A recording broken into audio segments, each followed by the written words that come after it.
नमस्कार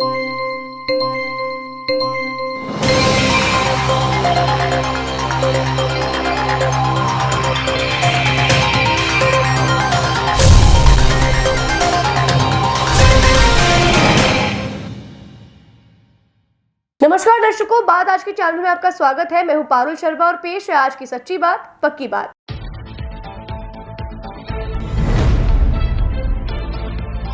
राजस्थान पटवार संघ ने अपनी 9 सूत्रीय मांगों को लेकर किया विशाल धरना प्रदर्शन। मांगे पूरी नहीं होने पर जयपुर में धरना प्रदर्शन की दी चेतावनी।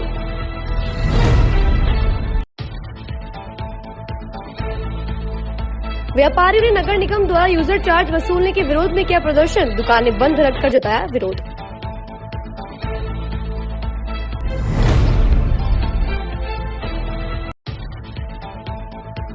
अजमेर में फिर आई एक और बड़ी चोरी की वारदात सामने। रेलवे अधिकारी के घर हुई 3.5 लाख रुपए की चोरी की वारदात।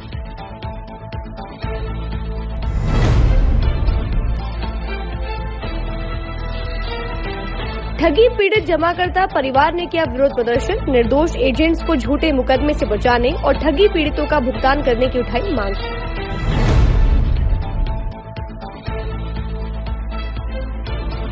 राष्ट्रीय सड़क सुरक्षा सप्ताह के तहत स्कूली बच्चों व ट्रैफिक पुलिस ने जन जागरूकता रैली निकाली। आमजन को ट्रैफिक नियमों की दी जानकारी।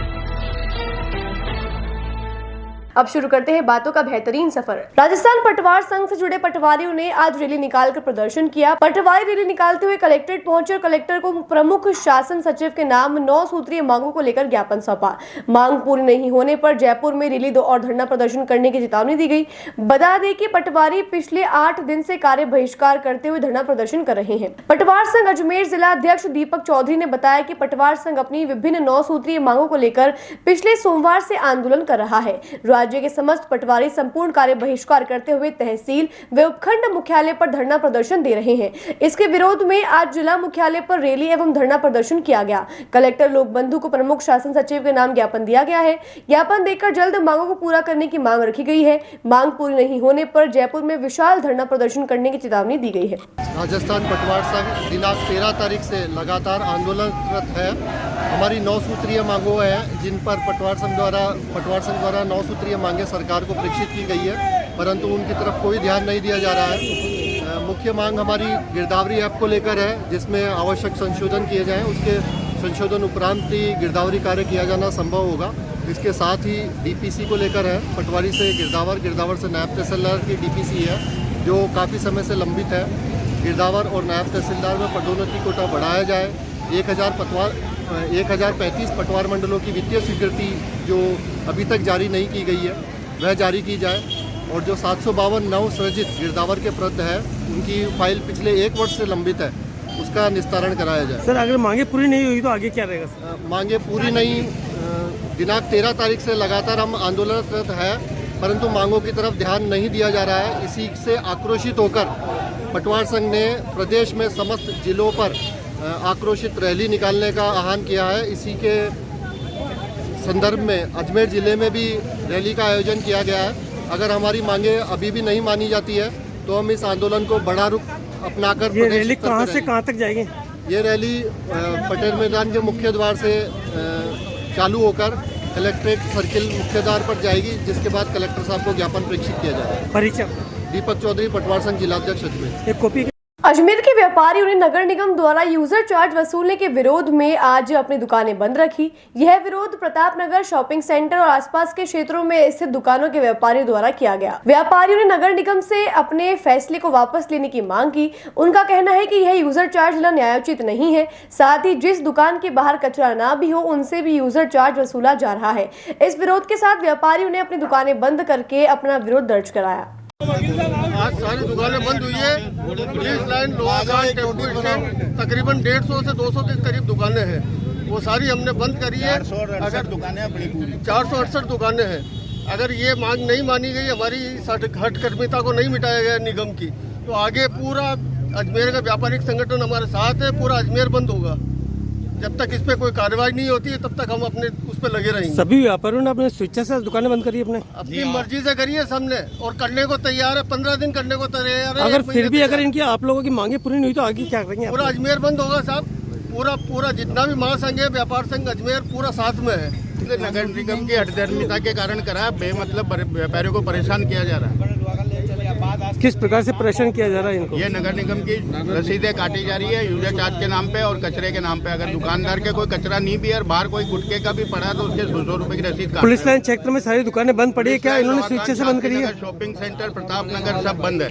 क्या इन्होंने स्वेच्छा से बंद किया? स्वेच्छा से बंद है, किसी को कोई जबरदस्ती नहीं की है। सभी क्या चाहते? सभी सब चाहते हैं कि भाई यूजर चार्ज को जिससे लेना उनसे ले, बाकियों से क्यों परेशान किया जा रहा है। आज आपको जैसे विदित है भी हमने परसों यहाँ पर प्रदर्शन करके हमने यूजर चार्ज का विरोध किया था, लेकिन उसके बावजूद भी आज नगर निगम के 10-15 लोग यहाँ पर आए थे और ज़बरदस्ती हमारे व्यापारी भाइयों की रसीदें काटी थी।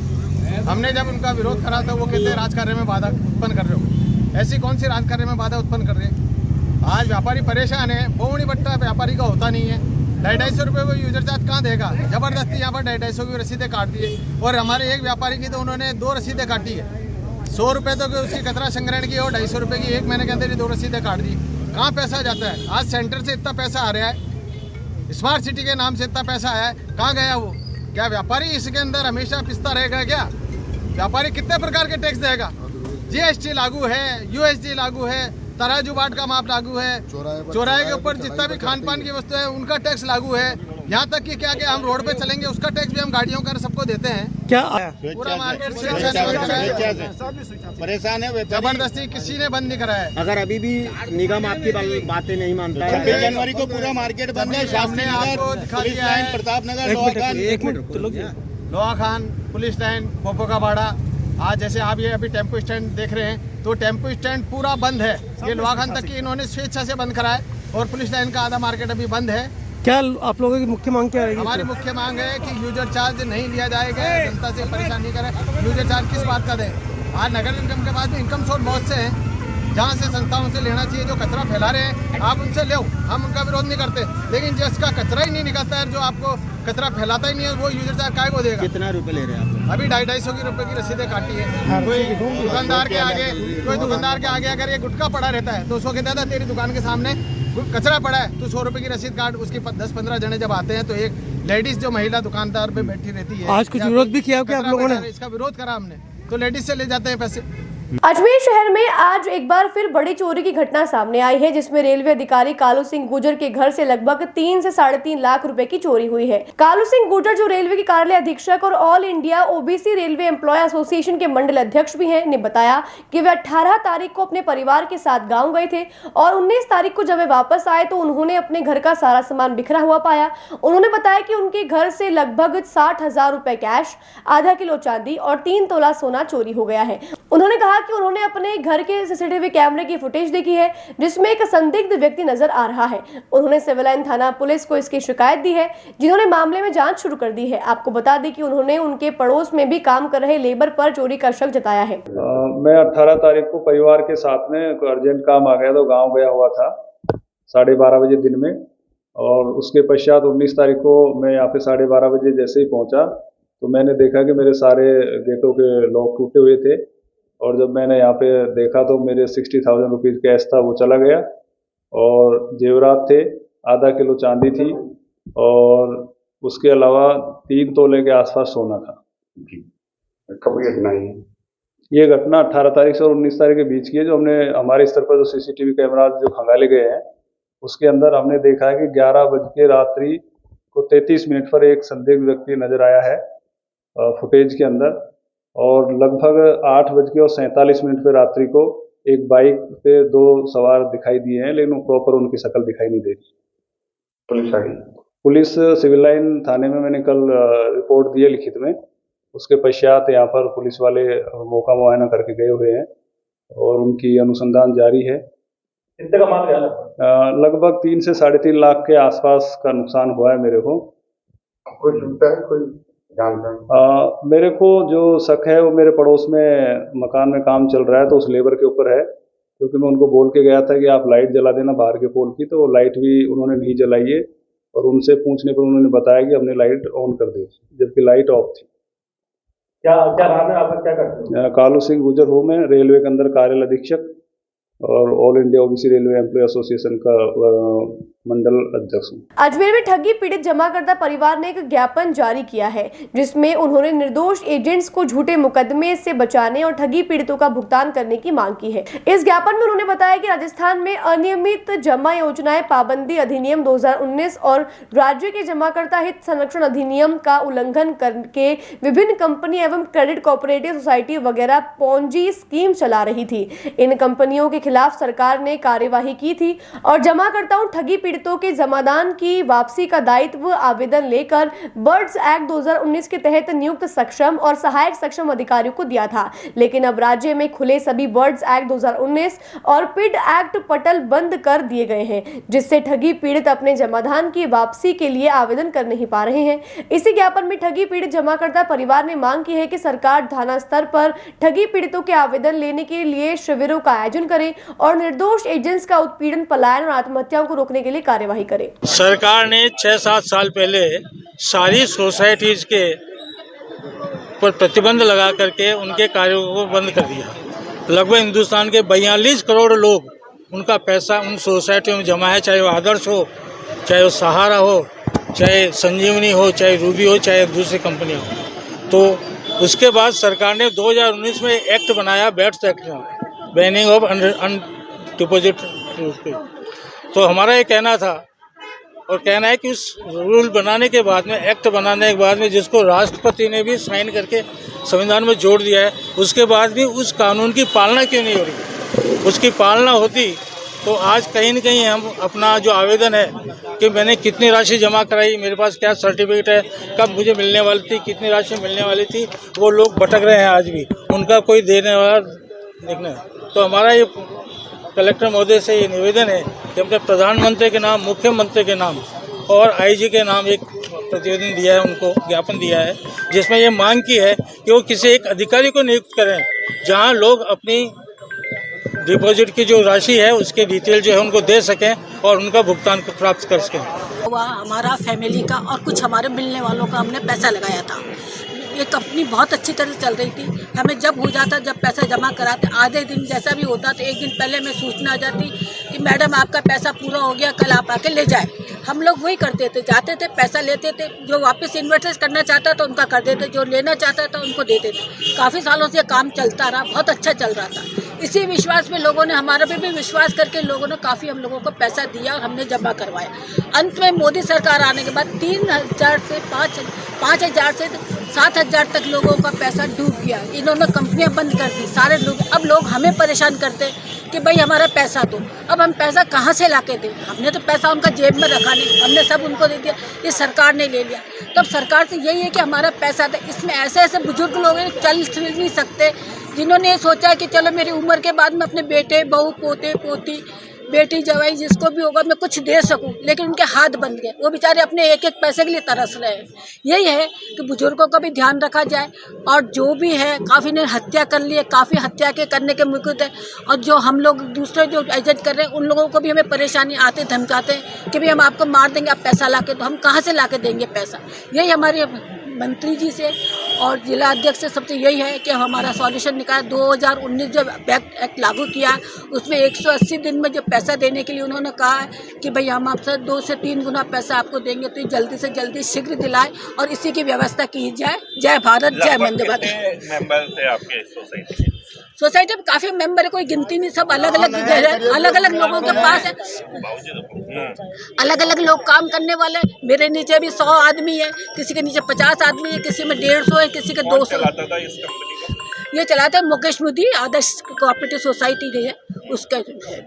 राष्ट्रीय सुरक्षा माह के अंतर्गत अजमेर जिला पुलिस के नेतृत्व में ट्रैफिक पुलिस व स्कूली बच्चों के साथ जागरूकता रैली निकाली गई। केसरगंज स्थित सेंट एंसलम व सेंट जॉन्स स्कूल के बच्चे व ट्रैफिक पुलिस के जवान इस रैली में शामिल हुए। ट्रैफिक पुलिस के सीईओ आयुष वशिष्ठ ने बताया कि राजस्थान पुलिस द्वारा राष्ट्रीय सड़क सुरक्षा माह, जिसकी थीम सड़क सुरक्षा जीवन सुरक्षा, जो 1 जनवरी से 30 जनवरी तक चलेगी, जिसके अंतर्गत विभिन्न कार्यक्रम आयोजित होने हैं। इसी के तहत स्कूली बच्चों द्वारा हाथ में ट्रैफिक सुरक्षा सुरक्षा के जागरूकता तथ्य लिए पैदल जागरूकता रैली निकालकर आमजन को ट्रैफिक नियमों के बारे में जागरूक किया गया। स्कूली बच्चों व स्टाफ को पहले ट्रैफिक नियमों की जानकारी दी गई और तत्पश्चात रैली के माध्यम से आमजन को जागरूक किया गया। रैली केसरगंज से होती हुई डिग्गी बाजार से वापस स्कूल पहुंची। वशिष्ठ ने आमजन से आग्रह किया कि शराब पीकर वाहन ना चलाएं। इससे न केवल आप अपनी जान जोखिम में डालते हैं बल्कि सामने वाले की जान को भी आप खतरे में डालते हैं। जैसे कि अभी विदित है कि 1 माह का जो सड़क सुरक्षा माह चल रहा है 1 जनवरी से 31 जनवरी तक, जिसकी थीम है परवाह केयर। उसके अंतर्गत विभिन्न कार्यक्रम किए जा रहे हैं, जिसमें से एक कार्यक्रम ये है कि स्कूल्स के माध्यम से हम लोगों में और स्कूल्स में जन जागरूकता ट्रैफिक रूल्स के लिए, सीट बेल्ट, हेलमेट, इनके लिए जागरूकता फैलाए। उसी के संदर्भ में आज हम एक रैली का आयोजन कर रहे हैं, जिसमें 2 स्कूल हमारे साथ हैं, सेंट एंसलम और सेंट जॉन्स, जिनको पहले खुद को ट्रैफिक रूल्स के बारे में अवेयरनेस दी जाएगी। बाकी बाद में इनके द्वारा एक रैली निकाल के मार्केट में और आम जन को भी इस बारे में अवेयरनेस। सर रूट क्या रहेगा? रूट अभी यहाँ से स्टार्ट करके हम केसरगंज, फिर डिग्गी चौक और फिर डिग्गी चौक से वापस आके सर कुछ स्कूलों में देखा गया है छोटे बच्चे संदेश पेरेंट्स ज़िंदगी सबसे पहले है, बाकी सब बाद में है। थ्रिल होता है, थोड़ी देर का होता है, लेकिन ज़िंदगी अगर नहीं है तो फिर कुछ भी काम कर लें, इसलिए अपनी ज़िंदगी का ख्याल रखें, परिवार का ध्यान। मुझे अवैध साइलेंसर को लेकर के भी आपका लगातार बिल्कुल, हमने पिछले 4-5 दिन में ये अवैध साइलेंसर की कार्रवाई की है, जिसमें लगभग 100 साइलेंसर हमने हटवाए हैं, क्योंकि काफ़ी ज़्यादा समस्या करते हैं। बहुत तेज़ आवाज़ होती है, जिससे बच्चों को और वृद्धजनों को काफ़ी समस्या होती है। सर एक आखिरी सवाल है, उनके लिए यही कहना है, जो ही दो सेम चीज़ मैं कहूँगा कि शराब पी के अगर आप खुद को ना ही केवल खुद को ही आप नुकसान पहुँचाने की संभावना नहीं बढ़ रही, आप सामने वाला जो एक बेकसूर है, एक मासूम आदमी है, उसकी भी जान के लिए आप खतरा बने हुए हैं। जयपुर व्रत अधीक्षक नीरज त्रिपाठी ने अजमेर संग्रहालय के व्रत अधीक्षक का अतिरिक्त कार्यभार संभाल लिया है। इससे पहले वे अजमेर में ही अधीक्षक पद पर तैनात थे। त्रिपाठी ने बताया कि अजमेर शहर को पर्यटन के लिहाज से विकसित करने के लिए कई योजनाएं बनाई जाएंगी। उन्होंने कहा कि अजमेर का इतिहास बहुत पुराना है और यह शहर ऐतिहासिक और धार्मिक दोनों तरह से महत्वपूर्ण है। उन्होंने बताया कि उनका मुख्य उद्देश्य अजमेर शहर को पर्यटन के लिहाज से विकसित करना है, जिससे शहर की इकोनॉमी भी मजबूत हो सके, जिसके लिए कई योजनाएं बनाई जाएंगी, जिनमें संग्रहालयों का जीर्णोद्धार, ऐतिहासिक स्थलों का विकास और पर्यटन सुविधाओं का विस्तार शामिल है। उनका मानना है कि कोई भी पर्यटक जो अजमेर आता है वह संग्रहालय जरूर आए और अजमेर के इतिहास को जाने। इस दृष्टि से वे संग्रहालय में पर्यटकों को किसी प्रकार की कोई असुविधा नहीं होने देंगे, इस पर विशेष ध्यान दिया जाएगा। बिल्कुल, मैं पुनः वापसी हुई है। पूर्व में मैं मई 2017 से लेकर जनवरी 2022 तक यहाँ पर अधीक्षक पद पे पदस्थ रहा था और बीच में एक समय अंतराल के बाद पुनः मेरी वापसी हुई है।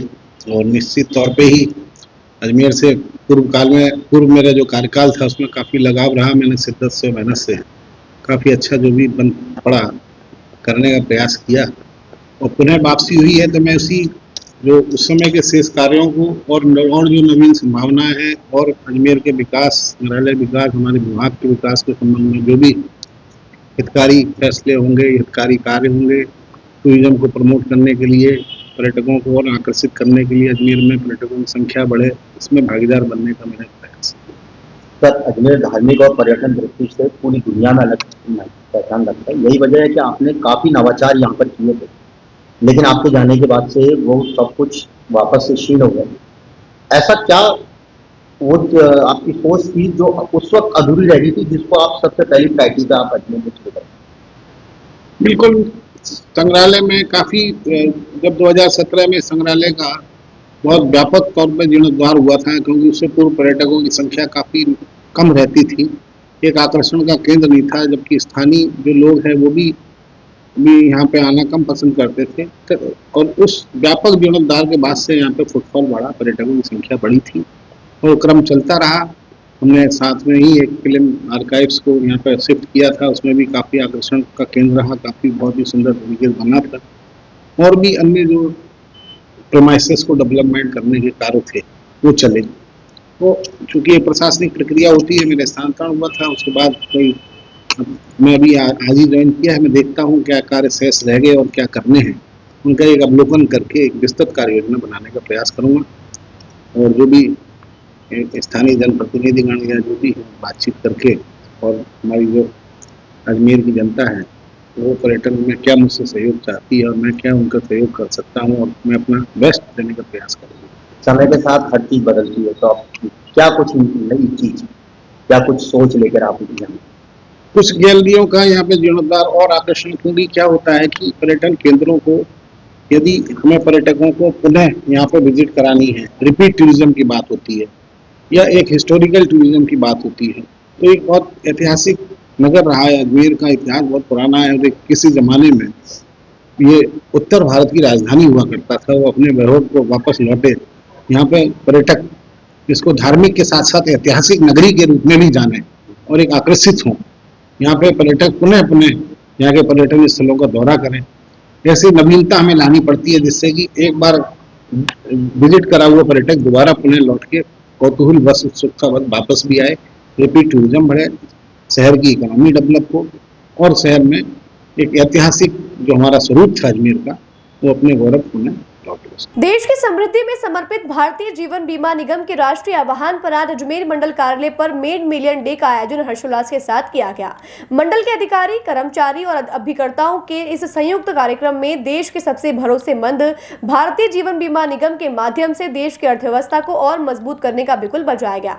मंडल परिसर में इस आयोजन को लेकर खासा उत्साह देखा गया। आयोजन के दौरान उपस्थित सभी अधिकारियों, कर्मचारियों और अभिकर्ताओं ने एक दिन में देश भर में 10 लाख पॉलिसी करने का लक्ष्य निर्धारित किया। इस मौके पर अजमेर मंडल कार्यालय परिसर में अभिकर्ताओं को प्रोत्साहित किया गया। वरिष्ठ शाखा प्रबंधक मनोज जैन ने बताया कि इस मौके पर LIC परिवार के सदस्य एक नया इतिहास लिखने जा रहे हैं। इस मौके पर मौजूद विकास अधिकारी विनय माथुर ने बताया कि देश भर के सभी जीवन बीमा निगम पर यह पर्व मनाया जा रहा है। जीवन बीमा निगम के वरिष्ठ कर्मचारी नेता सुनीत पुट्टी ने बताया कि इस महाअभियान में देश के विकास को और तेज गति देने के साथ समृद्ध भारत की परिकल्पना को नया आयाम देगा। देश भर में एक पर्व के रूप में मनाया जा रहा मेड मिलियन डे के मौके पर देश के सबसे विश्वसनीय भारतीय जीवन बीमा निगम के सभी अधिकारी, कर्मचारी और अभिकर्ता इस मुहिम में कंधे से कंधा लगाकर एकता के साथ कार्य कर रहे हैं। आज पूरे भारतवर्ष में भारतीय जीवन बीमा निगम के आह्वान पर मेड मिलियन डे मनाया जा रहा है और उसका एक मुख्य उद्देश्य है कि जितने भी हमारे इंडिया में अभिकर्ता है जो बिजनेस लाते हैं उनको एकजुट करके और उनके द्वारा ये कोशिश की गई है कि कम से कम एक एजेंट एक पॉलिसी करे और जो हमारे सबसे सशक्त वित्तीय संस्थान है भारत का, भारतीय जीवन बीमा निगम, उसको सशक्त करे और उसका उद्देश्य यही है कि ग्राहकों से को अच्छी से अच्छी सेवा प्रदान कर और आगे जो भी हमारे जो बिजनेस है उसको किस तरीके से किस ऊंचाइयों तक पहुंचाना है। और आज के इस कार्यक्रम में हमारे सभी साथी, कर्मचारी साथी, अधिकारीगण साथी, विकास अधिकारी साथी और स्टाफ समस्त साथी और जितने भी हमारे कर्मचारी हैं, सबका सहयोग है इसमें और सब एकजुट होकर आज इसको एक पर्व के रूप में मना रहे हैं। और जहाँ तक ये है, इसके अलावा हमारा जो all India insurance employees association है उसका भी एक नारा है, strong LIC for stronger India. और इसी के तहत आज जो ये मीटिंग रखी गई है कि सभी एजेंट यहाँ पर आवे और एक भव्य लंच का, भोजन का आयोजन भी किया गया LIC की तरफ से। तो उसमें यही उद्देश्य है सब मिलके एकजुट होकर और हमारी जो आर्थिक स्थिति है भारतीय जीवन बीमा की, उसको और किस तरीके से हम मजबूत कर सकते हैं और आने वाले समय में ज़्यादा से ज़्यादा बीमा हम करना चाहते हैं। और निश्चित रूप से उद्देश्य यही है कि देश का सबसे सशक्त बीमा संस्थान हम बनाएं इस भारतीय जीवन बीमा निगम। नाम सुनीत पुट्टी, मंडल सचिव। संपूर्ण भारतवर्ष में भारतीय जीवन बीमा निगम द्वारा आज एक मेड मिलियन डे मनाया जा रहा है। LIC के चेयरपर्सन श्री मोहंती जी के आह्वान पर प्रत्येक शाखा के प्रत्येक कर्मचारी, प्रत्येक अधिकारी और हमारे प्रत्येक अभिकर्ता से आह्वान किया गया है कि आज LIC को एक ऐतिहासिक दिन मनाना है। इस दिन हमने ये निश्चय किया है कि हमारा प्रत्येक अभिकर्ता कम से कम एक पॉलिसी लॉगिन करेगा। 10 लाख पॉलिसियों के लक्ष्य के साथ भारत को आत्मनिर्भर बनाने के लिए, भारत को आर्थिक रूप से सुदृढ़ बनाने के लिए दृढ़ निश्चय होकर आज हमारे अभिकर्ता इस अभियान में लगे हुए हैं। आप देख रहे हैं शाखा के अंदर आज एक उत्साह का माहौल है, एक उल्लास का माहौल है और लगभग प्रत्येक अभिकर्ता आज इस पर्व के अंदर अपना योगदान देगा। विनय माथुर, विकास अधिकारी, LIC ऑफ इंडिया, अजमेर। आज LIC में पूरे भारतवर्ष में मेड मिलियन डे मनाया जा रहा है, जिसमें हमारा प्रोग्राम है कि वर्ष भर के जितने भी हमारे अभिकर्ता है सब एक्टिवाइज होंगे, यानी कि कम से कम एक पॉलिसी वो देंगे और हम एक रिकॉर्ड बनाएंगे देश भर में कि एक दिन में 10 लाख से अधिक पॉलिसी करके। इसके लिए शाखा स्तर पर हमने प्रोग्राम किया है कि सभी अभिकर्ताओं को बुलाया है, सारा स्टाफ इसमें शामिल है, सभी इन्वॉल्व, सब मिलके एक इतिहास रचने की तैयारी कर रहे हैं। Sir good name. Sir good name. Manoj Jain, वरिष्ठ शाखा प्रबंधक, अजमेर शाखा। आज के लिए बस इतना ही। कल फिर होगी आपसे मुलाकात, तब तक के लिए दीजिए इजाजत। नमस्कार।